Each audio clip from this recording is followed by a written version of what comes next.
என்னப்பா தூக்க வரலையா? தூங்குங்க.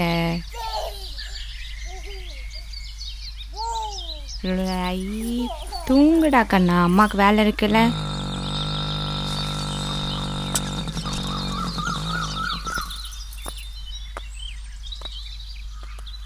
ஏய் நில்லுடி, கண்ட கண்ட பஜார் எல்லாம் இங்க வரக்கூடாது. இது ஒண்ணும் சத்திரம் இல்ல, இது வீடு. டீ சாப்பிட்டல, உன் வேலையை மட்டும் பார்த்துட்டு போ. முதல்ல வாய் மூடு, மரியாதையா பேச கத்துக்கோ. உன்னை திருத்தவே முடியாது, போயா. திரும்பி நான் வரும்போது யாராச்சும் இருந்தீங்க, ஒவ்வொருத்தரையும் வெட்டி போட்டுருவேன். நீங்க வாங்க, அவரு கிடக்குறாரு, வாங்க.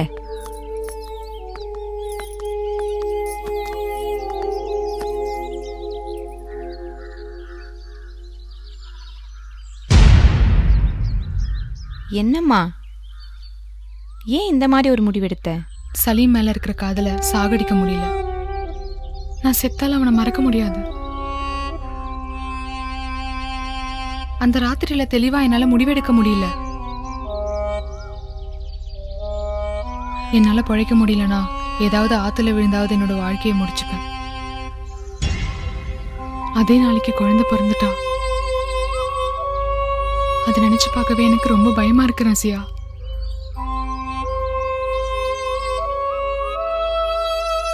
இன்னொரு தடவை யோசிச்சுக்கோ.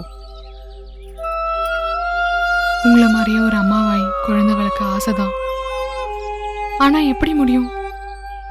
அப்பா யாருன்னு கேட்டா நான் யாருன்னு சொல்றது? காதல வாழ வைக்கிறதுக்காக வயித்துல வளர்ற குழந்தைய கருவிலே அழிக்க சொல்ற பாவின்னு சொல்லவா? எனக்கு வேற வழி தெரியல. சரி, டாக்டர் கிட்ட பேசிப்பாரு.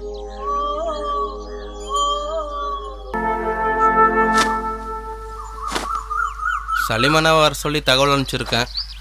ஏதோ குஜராத்தில் குவாரியில் வேலை செஞ்சுட்டு இருக்காராம். என்ன யோசிச்சுட்டு இருக்கீங்க? இதெல்லாம் நான் பண்ணிட்டு இருக்கிறது சலீம்னா வர்றதுக்காக தானே. சலீமும் நானும் சந்தோஷமா இருக்கிறத பார்க்கணும்னு ஆசைப்பட்ட சமீர் மனசுக்கும்